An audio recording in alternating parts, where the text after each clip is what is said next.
Happiness. Everyone wants it, and we're not sure how to get it.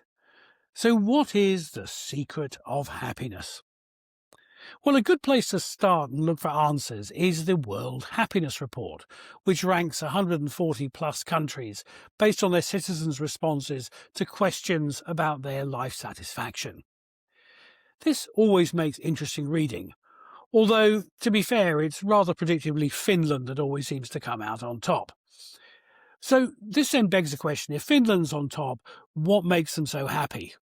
Well, cue journalists writing lots of articles about the joy of saunas. Indeed, when Denmark used to be the champion on world happiness, journalists used to write lots of articles about hygge and Borgen and eating bacon sandwiches. So that's not particularly helpful. But if we look at these results, what do we find about the secret of happiness? Well, the first thing we see is that money clearly helps a lot. Almost all the top performers on life satisfaction are also top performers on GDP per capita. But only up to a point. There are countries like Costa Rica, which ranks number 4 in the World Happiness Report, and Mexico, which ranks number 12, which two countries that both enjoy a high level of happiness far in excess of their economic means. And the same is true the other way round. There are countries like the United States, which ranks 23rd, Singapore, which ranks 36th, Japan 61st, Greece 85th.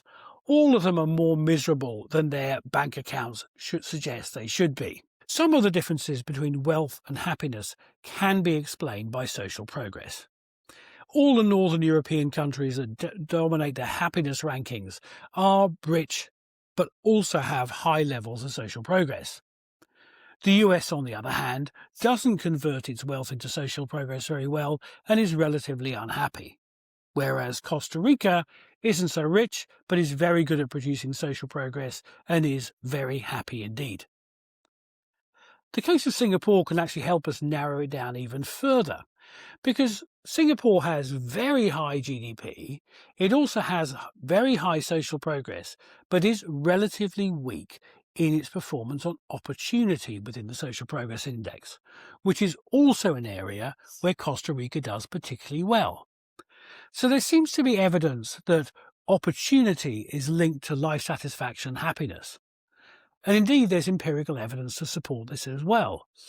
A few years ago, Professors Michael Porter and Scott Stern, who are advisors to SPI, and another researcher, Daniel Fader, analysed the relationship between GDP, life satisfaction and social progress.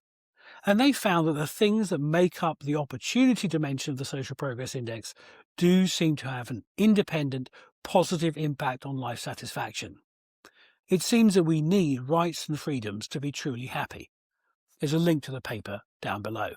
That doesn't, however, explain why rich countries with good social progress and good scores on opportunity, like Japan and Greece, are still so relatively miserable. More research required, I feel.